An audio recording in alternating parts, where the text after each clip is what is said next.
서신서가 여러 번 있습니다. 그 중에서 이제 로마서가 이제 처음 시작하는 서신서인데, 그 서신서를 보면은 그 구도가 전반부에는 이제 교리적인 그 내용이고, 후반부에서는 이제 우리 기독교 윤리생활에 대해서 이렇게 언급을 하고 있습니다.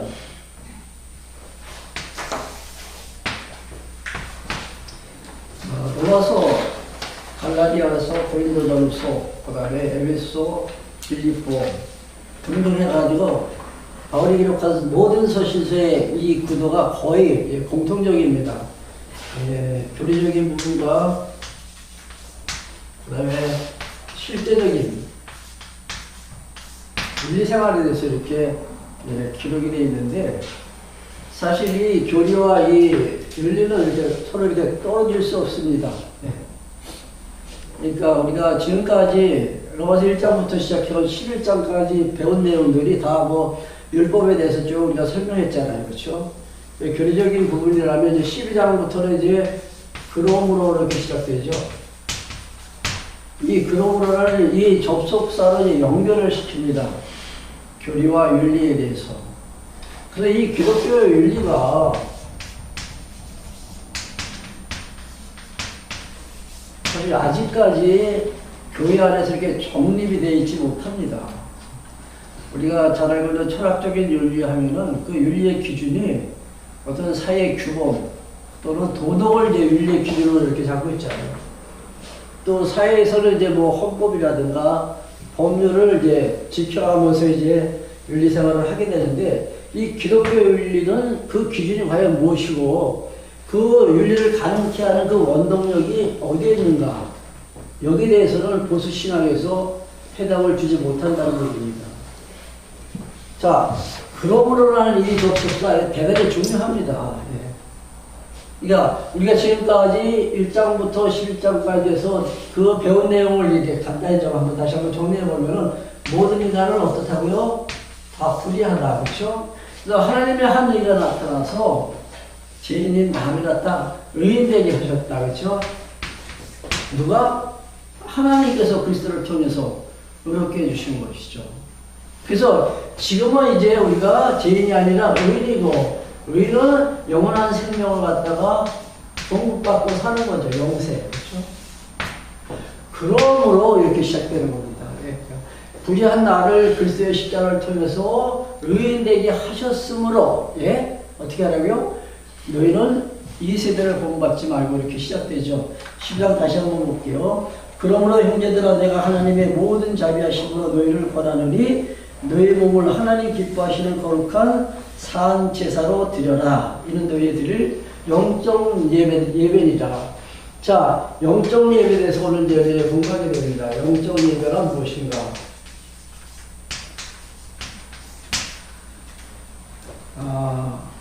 우리 전도사님도 이제 유튜브에 이렇게 올리시고, 저도 이제 유튜브에 이렇게 올리고 있는데, 그 조회수를 보면은 거의 없어요. 들어오는 사람들이 없어요. 뭐 로마서 뭐 1강, 2강 이렇게 이제 제목에 쓰다 보니까 안 들어오더라고요, 별로. 근데 제가 이제 영적 예배라는 게 하나 주제를 걸어가지고 올린 게 있어요. 그때 엄청 많이 들어왔어요. 야, 좀 신기하다. 사람들이 관심이 그쪽에 다 있나 봐요. 그러니까 뭐 율법이란 무엇인가, 11조란 무엇인가, 오늘도 전도사님 뭐 세례에 대해서 말씀하셨잖아요. 세례란 무엇인가, 이렇게 올리면 많이 들어오더라고요. 영적 예배가 과연 무엇일까? 무엇이, 어떤 것이 영적 예배라고 생각하십니까? 거룩한 산제사.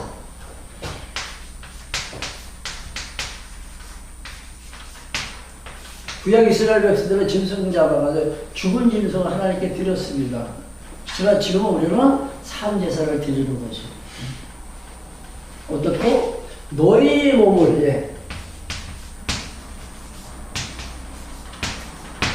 이 너희 몸은 이 육체를 가리키는 것이 아닙니다. 사실 이제 나이 들어가지고 이제 노년에 살아가면서 이제 주의를 한다라고 나선다면은 사실 얼마나 하겠어요. 기력도 딸린 거예요. 이 몸을 하나님께서 받으시는 것이 아니라 어떤 몸일까요? 너희 몸을 하나님 기뻐하시는 거룩한 산 제사로 드려라 이렇게 말씀하실 때 어떤 몸일까요?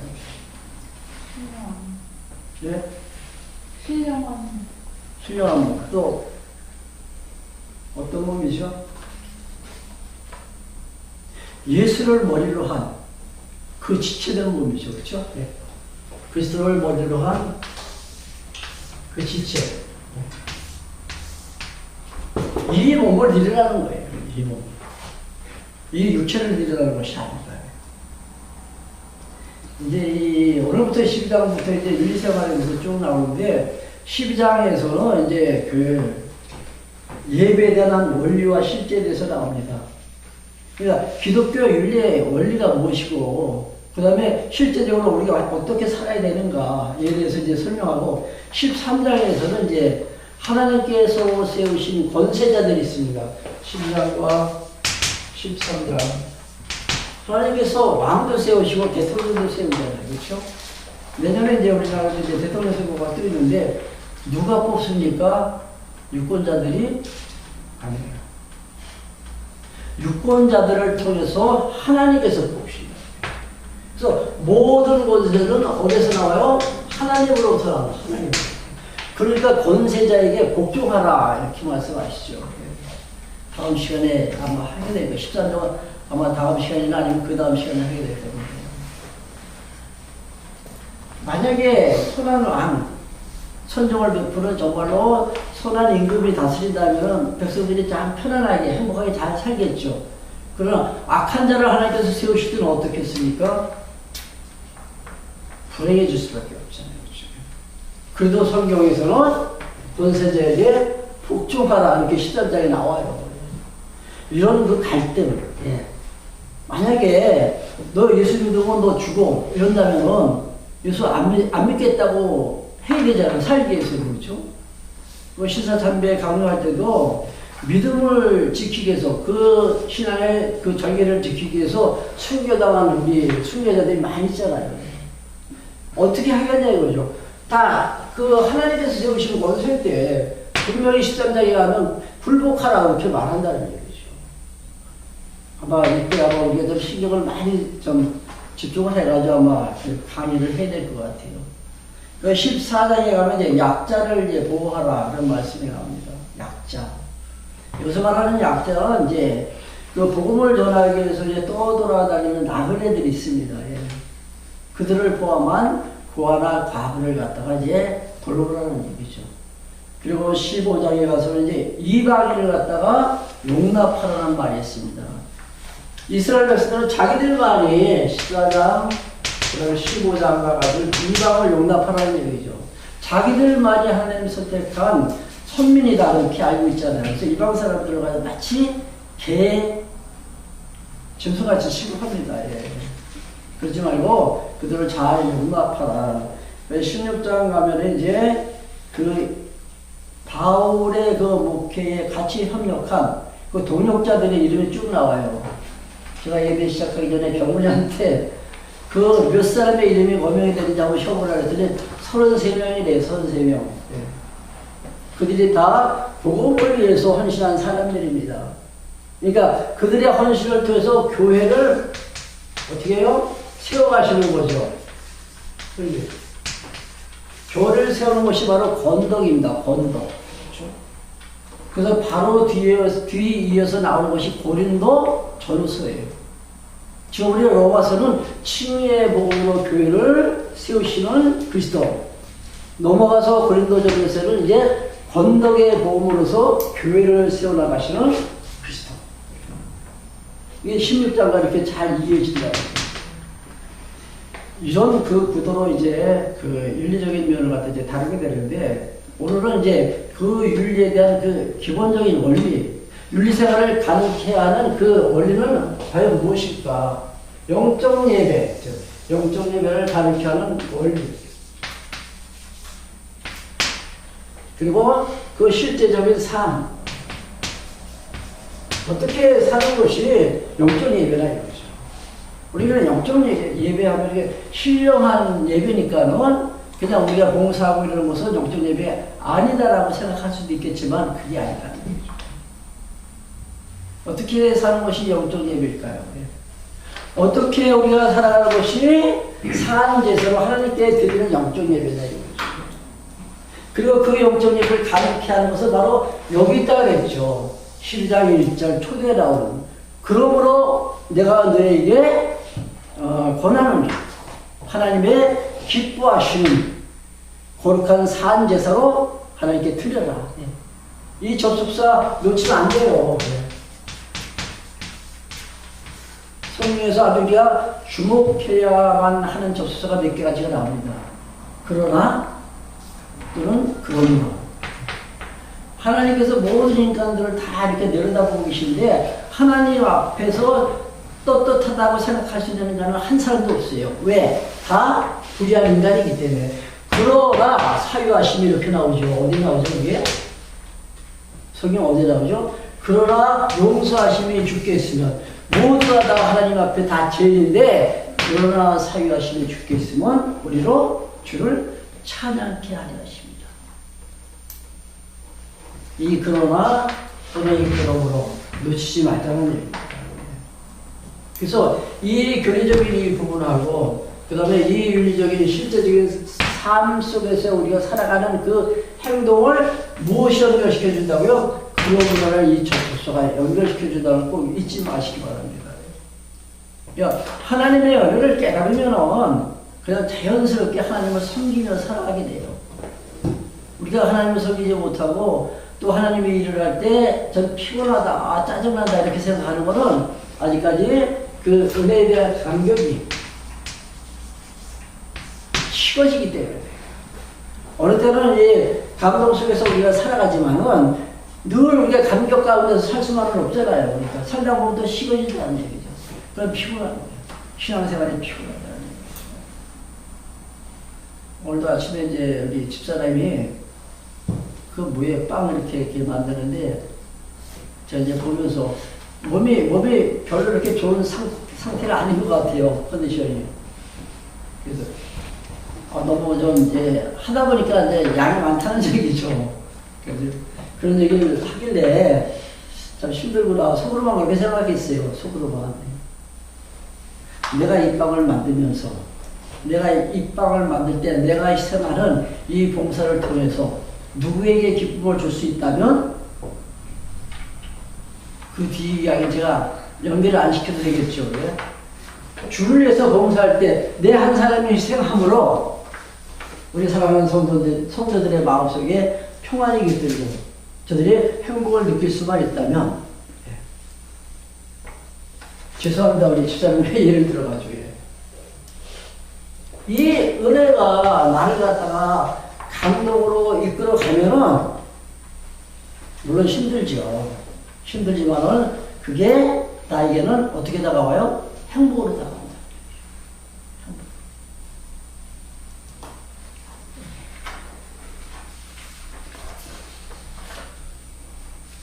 다시 한번 10장 1절 다시 한번 읽어볼게요. 그러므로 형제들아 내가 하나님의 모든 자비하심으로 너희를 권하노니 너희 몸을 하나님이 기뻐하시는 거룩한 산제사로 드리라. 이는 너희 드릴 영적 예배니라. 사실 우리가 하나님의 은혜를 깨닫게 되면은 아까도 우리 찬송 불렀지만은 일부러 이제 이 찬송은 감사의 표시예요. 감사의 표시. 뭐 반주에서 우리가 소리를 그러니까 가사를 우리가 읊어가면서 노래를 하지 않을지라도 마음으로 하나님의 은혜에 감사합니다. 이렇게 우리가 느끼면서 사는 그 자체가 곧 찬송입니다.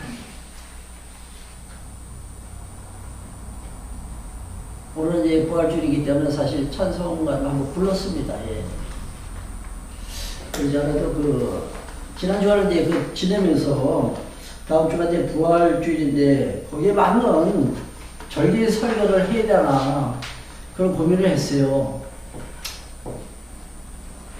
근데 사실 어떻게 보면 제 고집이기도 하겠지만은 넘어서 그냥 이어가자. 근데 마치 오늘 전도사님께서 강의 내용이 부활에 대한 강의잖아요. 그래서 전도사님이 마침을 잘 해주셨어요.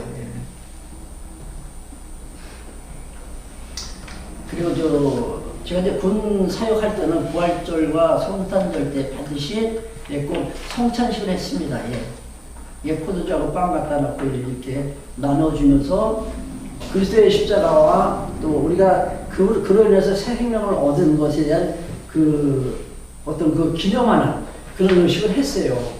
그래서 오늘 할까라고도 생각했는데 뭐 코로나도 있고 같이 이렇게 또 이렇게 나누면서 같이 마시고 이런 게 별로 좋을 것 같지 않아가지고 오늘 그냥 다음 기회를 또 한번 미뤘습니다. 예. 사실 우리가 이제 그 찬양을 부른다는 것은 하나님의 은혜에 대한 감사의 표시다. 그렇다면 찬양이 없는 생활은 메마른 삶입니다. 그렇죠? 그 삶은 굉장히 건조할 수밖에 없어요. 제가 만약에 제가 좀 그 노래 실력이 좋다면은 저는 아마 큰 소리로 찬양 부르면서 살 것 같아요. 근데 원래 음치라. 오늘 아까 찬송 볼 때 목소리 한 살이 딱 튀어나오더라고요. 아마 허유사님 음성 같아요. 그 좋은 재능이 있으시니까 찬양 많이 부르세요. 예. 오늘도 나와요. 이제 각자에게 하나님께서 주신 은사 따라 나에게 맡겨진 그 직임을 감당하는 거예요.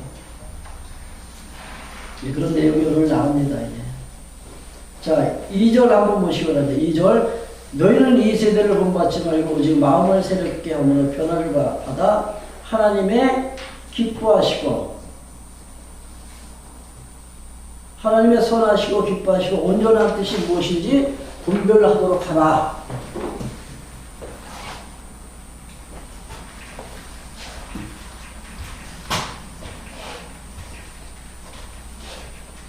가장 중요한 것은 하나님의 뜻 구분이에요.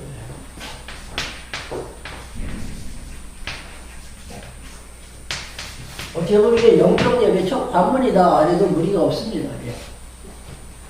하나님의 뜻이 무엇인지 헤아리는 거죠.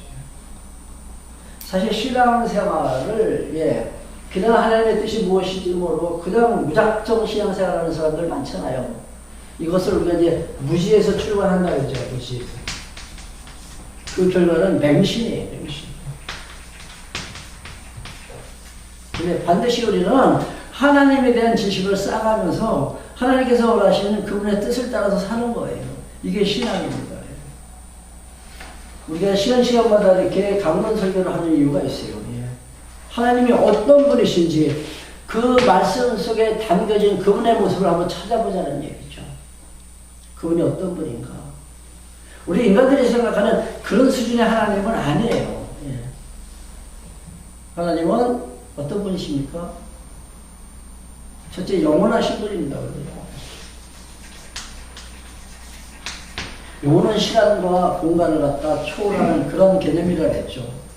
아까 전도사님 그 말씀 전할 때도 그 카톨릭에서는 이제 그 세례를 통해서 이전에 지은 죄를 갖다 용서받는다 그랬죠. 근데 살아가면서 또 짓는 죄는 어떻게 해요? 뭐죠? 그 뭐죠? 신부 앞에 가서 고해성사를 그렇죠. 예. 고해성사를 통해서. 여기서도 해결받지 못하면 이제 연옥에 들어가는데 연옥에 있는 자를 어떻게 다시 구원하냐. 그 후손들이 기도하면서 그 연옥에 있는 자기 조상을 갖다가 그 천국으로 이렇게 그들이 인도하는 거죠. 이렇게 따지면. 근데 이 십자가의 제사는 어떤 제사예요? 영원한 제사입니다. 시간을 초월한 제사입니다.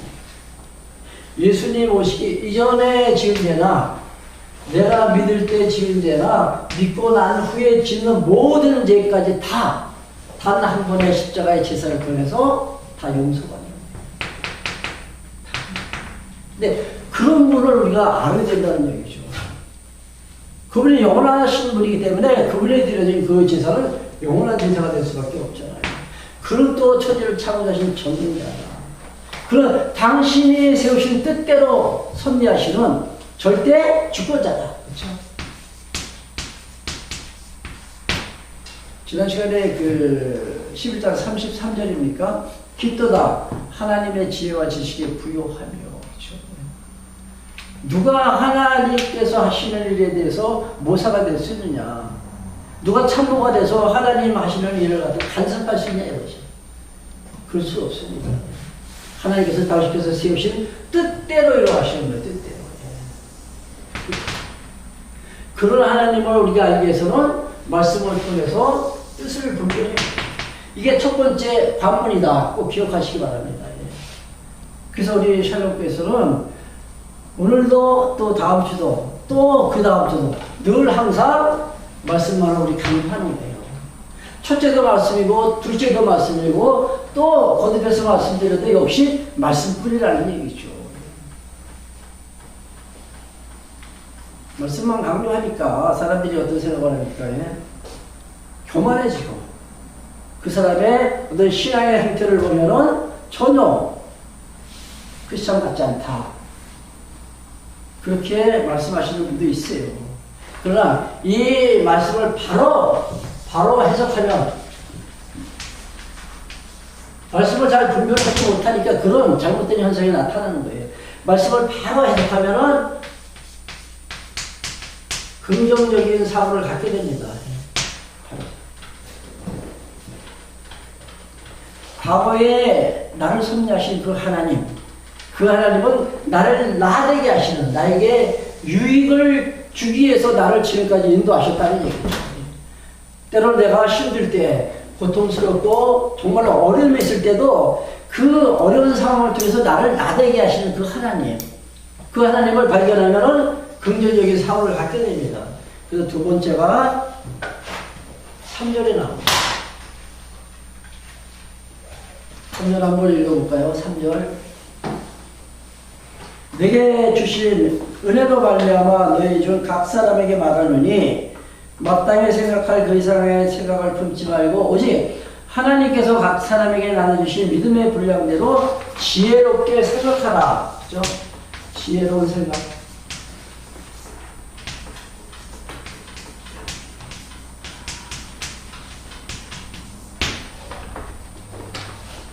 이게 두 번째예요. 첫 번째로 하나님의 뜻을 분별하면은 하나님께서 하시는 그 섭리를 갖다 우리가 해석할 수가 있잖아요.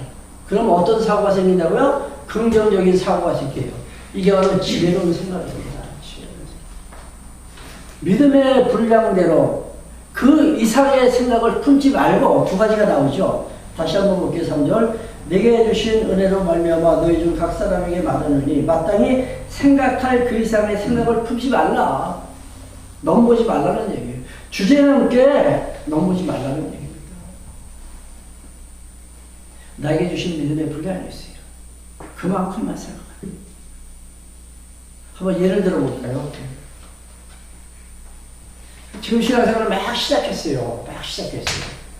근데 이제 믿고 교회에서 이제 그 예배 드리다 보니까는 뭐 이것도 하고 싶고 저것도 하고 싶고 다 하고 싶다는 얘기죠. 그렇죠? 예. 너무 기쁘고 즐겁고 감사하니까. 그렇죠? 근데 자칫 잘못하면은 오늘 범하게 돼요. 왜? 아직까지 말씀으로 다져지지 않았기 때문에. 다듬어지지 않았기 때문에. 자칫 잘못하면은 오히려 오늘 범한다는 얘기죠. 그러니까 처음 이렇게 우리 샬롬교회 만약에 오는 사람이 있다면은 저는 앞에 나서서 막 이렇게 뭐 하려고 하면 싫어요. 싫어. 말씀 배우고 나서 하나님의 뜻이 무엇인지 깨달으면은 정확한 해석을 하고 이제 긍정적인 사고를 가졌을 때 그때 자기가 느끼고 자기가 생각하는 대로 이제 일을 하는 거죠. 근데 그 이전까지는 될 수 있으면은 말씀으로 이제 정리시켜 나가는 거예요. 자신을 갖다가. 그러니까 내가 생각하는 그 이상의 것을 갖다 내가 넘보지 말자.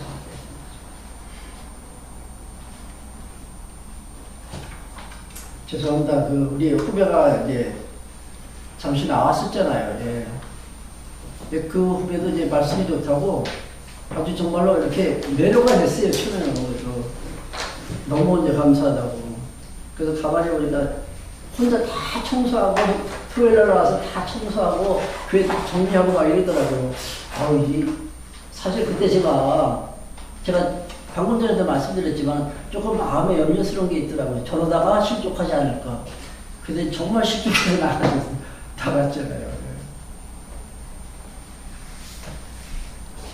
이게 정확한 이해가 되는지 모르겠지만은 어떤 너무 그 믿음 이상의 과분한 생각을 갖지 말자는 얘기죠. 하나님께서 주신 그 믿음의 분량만큼만 생각하자. 다시 볼게요. 예. 내게 주신 은혜로 말미암아 너희 중 각 사람에게 바라느니 마땅히 생각할 그 이상의 생각을 품지 말고 오직 하나님께서 각 사람에게 나눠주신 믿음의 분량만큼 지혜롭게 믿음의 분량만큼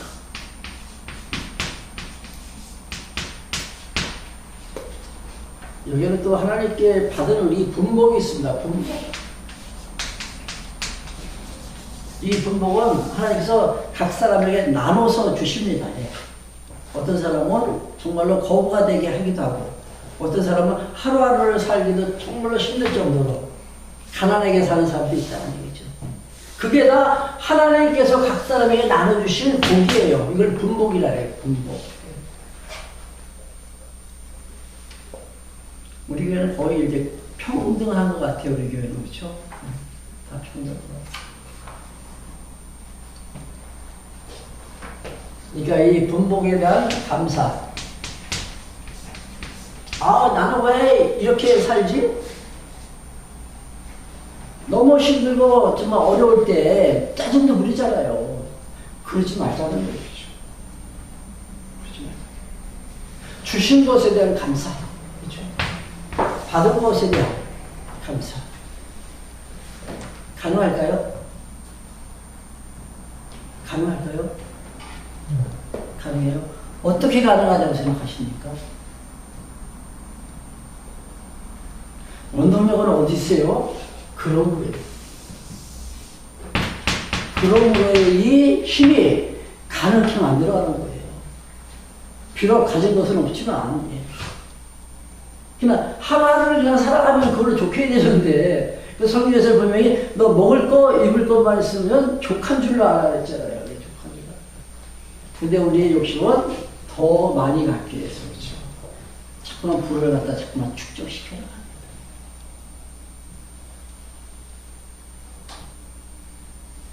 내가 이만큼 내가 이뤘다라는 그 자만심도 우리가 버려야 돼요.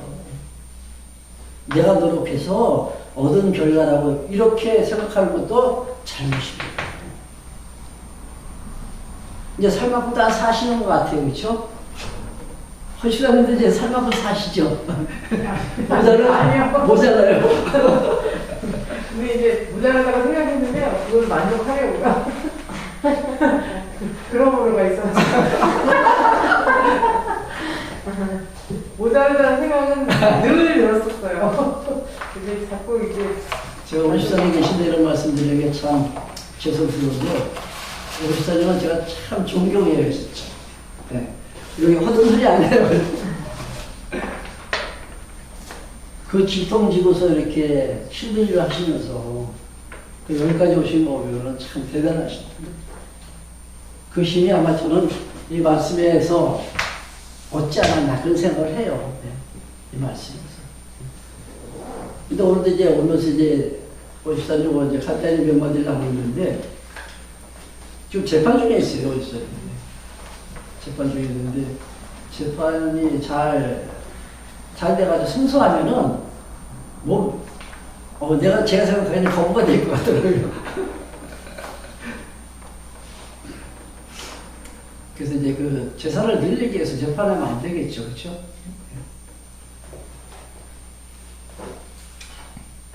제가 우리 딸 이야기를 한번 해볼게요. 우리 이제 집사람 생일 때문에 지난 주간에 우리가 이제 가족들이 모였잖아요. 근데 이제 그 이제 둘째 딸 수연이가 하는 말이 있어요. 그놈이 이제 결혼할 때 원룸에서 신방을 차렸습니다. 원룸. 가서 보니까 많이 조그만 방인데 거기 뭐 주방도 놓고 다 해놨더라고요. 참 마음이 아프죠. 제가 부모로서. 그래서 지금 한 10년 정도 됐나? 그런데 이제 그 임대 아파트를 이제 하나 이제 준비해가지고 살다가 또 다른 지역으로 이제 임대 아파트를 또 이제 얻어서 옮기더라고요. 근데 그 두 번째 가는 그 임대 아파트가 10년 만기 이제 분양하는 임대 아파트예요. 이제 거기 들어간 데서. 근데 한 5년 정도 살았는데, 아니, 그러니까 한 2년 정도 지난 다음에 이제 들어간 거예요. 그래서 이제 3년을 더 살았어요. 그러니까 한 5년 됐죠. 이때 시작한 지부터 5년이 됐는데, 아직 5년이 남았는데도 주민들이 요구하니까 그냥 분양을 해줬어요. 거기서. 그래서 이제 분양할 때 2억 3천인가? 제가 이런 금액까지 거론하는 게 좀 그런데, 분양을 받았어요. 받고서 6개월이 됐는데, 그 아파트가 막 뛰더래요. 근데 거기 이제 전철역이 이제 거기 생기는 거예요. 거기서부터 출발해가지고 인천인데, 강남까지 오는 전철이 생기는 거예요. 그래서 뭐 30분인가 40분이면 온대요, 전철이, 인천에서. 그러니까 그 바람에 막 계속 가격이 상승하는 거예요.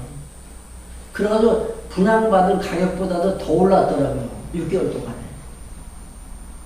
근데 이놈이 하는 얘기가 있어요. 나는 한 게 아무것도 없대요. 그게 들어봤어? 들었어? 뭐만 했다 그래요? 나는 한 게 아무것도 없대. 그러면서 딱 나는 뭐만 했대요. 그게 뭘까요? 기도요. 우리가 제가 이제 서울에 있을 때 조금 그동안 산다고 산 집안이잖아요. 제가. 근데 뭐 다른 사람들은 다 망했다고 하는데 그래도 저는 뭐 부자 망하면 3년 산다고 그 나머지 가지고 춘천에 온 거예요, 제가. 근데 오기 전에 이제 서울에 이제 올림픽 아파트가 있습니다. 그 올림픽 하기 전에 그 선수들 거기서 이제 한 달인가 이렇게 기거하잖아요. 그 기간 동안에. 잠시 살고 그 다음에 이제 분양하는 아파트예요. 근데 거기를 이제 프리미엄을 주고서 5천인가 샀어요. 그때. 프리미엄을 주고. 그래서 딱 2년 살았는데 2억 6천이 됐어요. 그걸 팔고 제가 한 30여 년 전에 춘천에 온 거예요. 근데 그때 저는 한 게 하나도 없어요. 그냥 그 아파트에 산 거밖에 없어요. 원래는 3년을 살아야 되는데 그래야 이제 소득세가 안 나오죠. 근데 저는 2년 살고 왔어요, 춘천으로. 배짱도 좋죠. 춘천 왔는데 세무서에서 통지서가 날라오더라고요. 3천만 원 소득세 내라고. 그 소득세 맞죠? 그 물건, 이거 양도 차익에 대해서 세금 내잖아요. 3천만 원 내라고 통지서가 왔어요. 안 갔어요. 그때 6개월 만에 또 보냈더라고요. 꼭 와야 된대요. 그래서 가야 되나 안 가야 되나. 그 갔죠. 가가지고 제가 쭉 얘기를 했어요. 나는 목회하는 사람이고 내가 파송받아서 춘천으로 왔다. 사실 그때는 제가 핑계를 댄 거죠. 사실 우리 친구에게는 파송제가 없어요. 파송받아가지고 왔다. 그럼 교단에서 증명서를 띄워오라는 거예요. 그 증명서 하나 딱 띄워다 드리니까 그냥 통과 그러더라고요. 예. 자, 그 세무서에서는 어떻게 보면 안 했어요, 그냥. 근데 저는 사실 한 게 아무것도 없는데 그냥 그 아파트에 2년 산 것뿐이 없어요. 근데 그렇게 많이 뜯더라고요. 근데 수영이 뭐라 그러는지 아세요? 나는 한 게 아무것도 없어요. 그냥 숨만 쉬었어요. 내가 하는 거 없어요. 우리는 내가 노력하면 이렇게 부자 될 줄 알죠. 그렇죠? 왜? 분봉에 대한 감사가 없기 때문에 그렇다는 얘기죠. 그 요즘에 집 하나 분양받으면, 아파트 분양받으면 부자 된다 그래가지고 너도 나도 그냥 그 치열한 경쟁 속에서 분양받잖아요. 내 돈이 있으면 괜찮아요. 내 돈이 있으면. 내 자금이 있으면 괜찮다는 얘기죠. 그거를 우리가 투자라 그러죠. 아, 죄송합니다. 이런 얘기까지 하니까. 근데 내 돈이 없는데 은행에서 융자 받아가지고 하는 걸 뭐라 해요? 투기다, 투기. 요즘에 다 투기하잖아. 미연이도 융자 받아가지고 그냥 받았지. 융자를 받을 수밖에 없겠죠. 틀림없이. 물론 그게 나쁘다는 건 아니에요. 오늘 내 주어진 현실에 우리가 만족하면서 감사하면서 살자는 얘기예요. 이게 분목에 대한 감사예요. 사람마다 하나님께서 주시는 복은 다 다릅니다. 다른 사람 넘어오지 말자는 거죠. 저는 사실 프라이드, 죄송합니다. 우리 차가 뭐죠?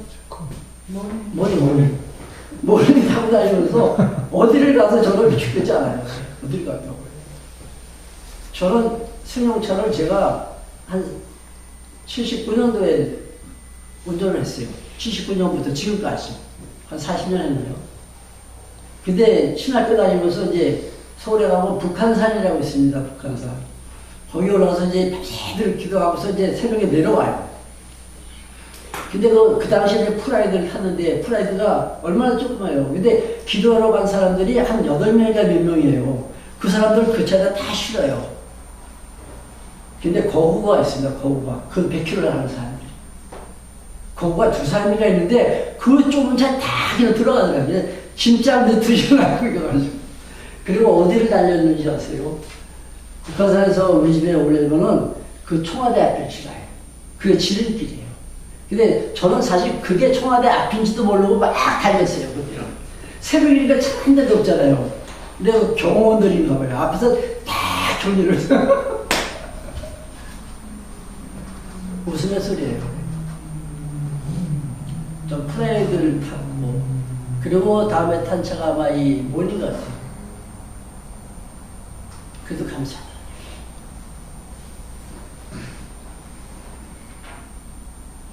제 자랑 많이 된 것 같은데 죄송합니다. 자랑이라고 듣지 마시고, 예.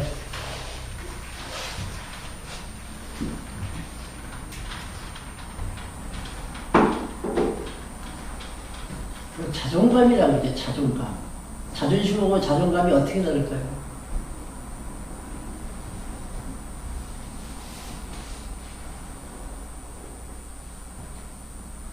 자존심은 남이 나를 알아주기를 바라잖아요. 그렇죠?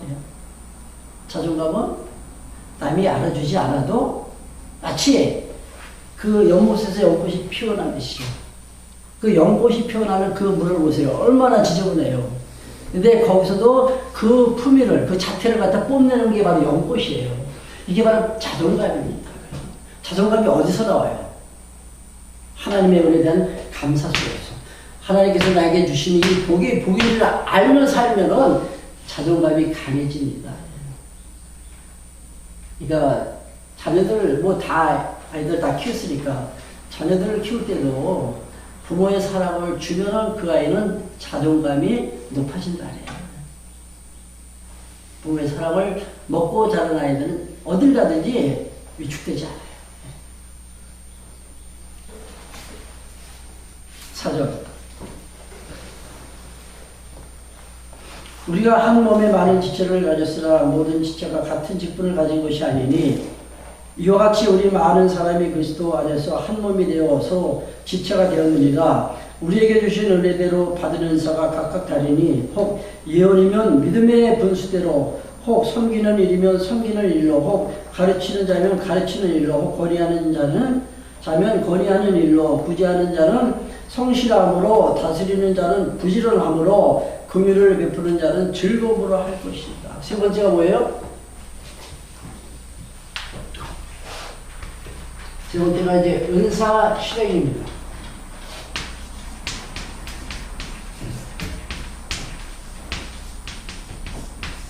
각자에게 주신 은사.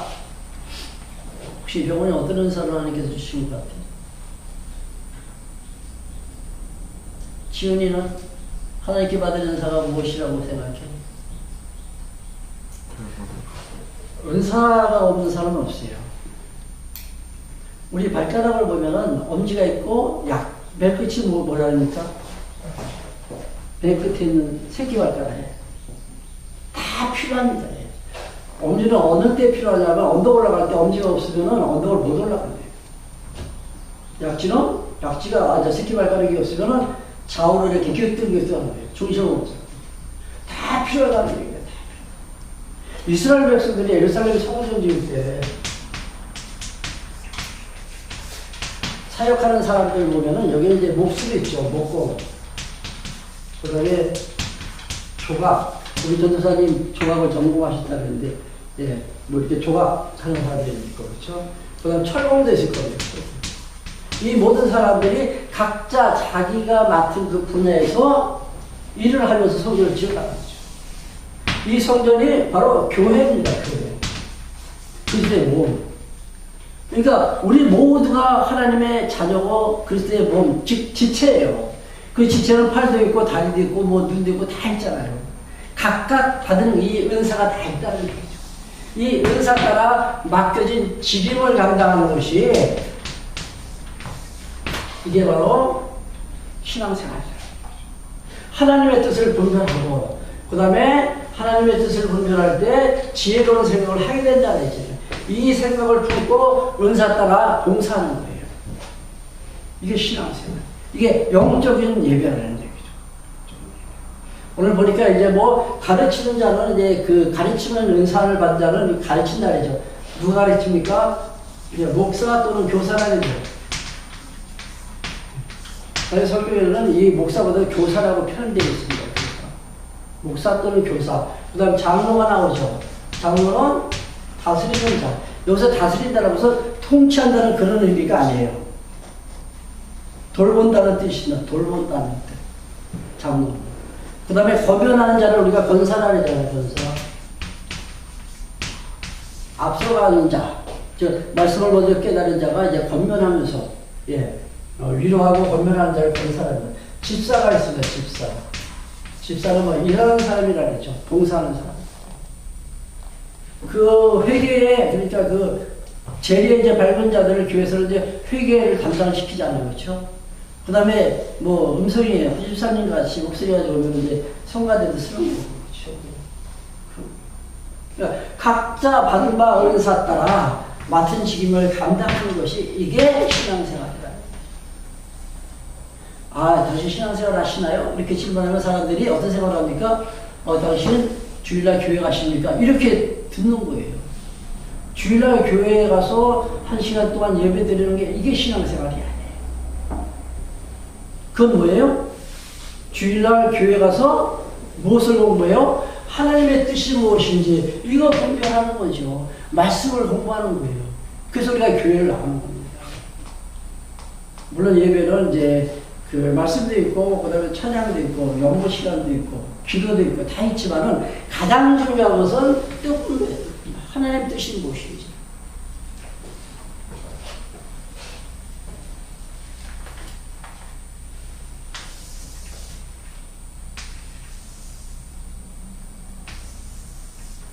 잘 그려보려고 좀 폼을 잡았는데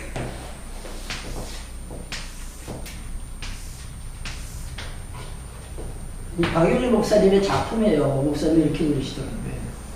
이게 머리잖아요. 머리는 하나님의 뜻이 무엇인지 분별하는, 그렇죠? 하나님의 선하신 뜻이 무엇인지 분별하면은 어떤 생각을 해요? 지혜로운 생각을 합니다. 마음에서 물론 그 뜻을 분별했을 때 하나님의 은혜에 감동되는 이것도 바로 마음에서 나온 거잖아요. 감격, 생각. 그러니까 어떤 생각을 하냐면은 은사를 실행할 수 있는. 이게 지, 그렇죠?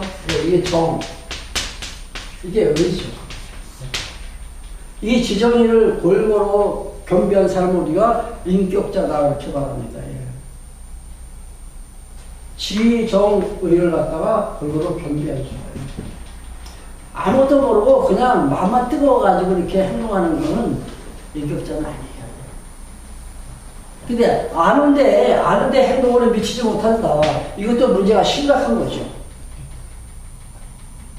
이제 신앙생활 처음 시작하는 사람들은 2단계까지는 올 수가 없겠죠. 그렇죠? 이제 말씀을 잘 배워서 하나님의 뜻을 분별하고 나면은 이제 내가 어떻게 살아야 될 것인가 가치 기준이 설정이 됩니다. 이게 가치로운 것이구나. 가장 가치로운 게 뭘까요? 가장 가치로운 게. 설교에서는 인생의 궁극적인 목적이 하나님 경외함에 있다 그러죠. 내가 살아야 될 그 이유는 바로 하나님 경외하는 데 있습니다. 왜 사느냐? 하나님 경외하기 위해서.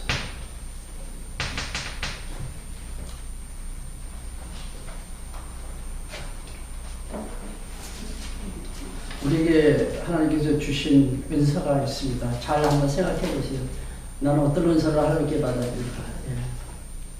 저는 사실 목사가 되리라고 꿈에도 생각해 본 적이 없어요. 저 목사가 되기 전에는 신학교도 저는 주일학교 학생들을 가르치는데 말씀이 딸리더라고요.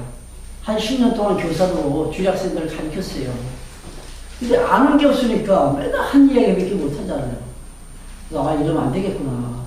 그래서 나도 한번 뭔가 좀 배워야겠다. 그래서 그때 제가 알고 있는 어떤 목사님이 계신데 그분께 이제 말씀드렸더니 그분이 그럼 신학교를 가르쳐줬고 신학교. 근데 그 이전부터 그 목사님이 아주 신령한 분이라 저만 보면은 분명히 언젠가 신학교를 간대 저보고 빨리 가라는 거예요. 나는 절대 그런 생각 못 하거든요. 그때 하시는 말씀이 신학교를 가서 공부하시라. 근데 그때까지만 해도 신학교 내가 입학할 때만 해도 나는 목사 되겠다는 꿈은 왜 하나도 없었어요. 가서 보니까 다 이제 나이 많은 사람들이 왔는데 우리 학생들이 한 번에 한 7, 80명 되는 것 같아요. 근데 다 이렇게 뜨겁더라고요. 그냥 뭐 기도하면 정신없이 기도해요. 열정이 넘치는 거죠. 근데 조막이나 아주 그냥 맹탕이에요, 맹탕. 근데 제가 그 많은 인원 중에서 목회를 2번째로 시작했어요. 2번째. 3학년 마치고 4학년 올라가면서 하나님이 그렇게 몰입하시더라고요. 그때까지만 해도 저는 가르치는 은사는 전혀 나한테 가르치는 은사가 없다. 근데 하나님께서 주시는 것 같아요. 그래서 이렇게 앞에서 지금 섰잖아요. 여러분들도 분명히 나에게 주신 하나님의 은사가 있습니다. 그거 잘 찾아서 개발하시기 바랍니다. 그래서 그 은사를 통해서 내가 무엇을 해야 될지 하나님께 받은 그 직임을 잘 감당하면서 우리 샬롬교회가 정말로 살아 숨쉬는 교회, 제가 기도하는 제목입니다. 생명이 약봉하는 그런 교회를 한번 만들고 싶습니다.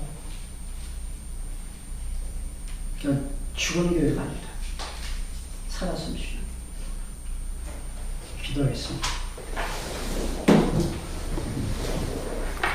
하나님께 받은 바 은사 따라 직임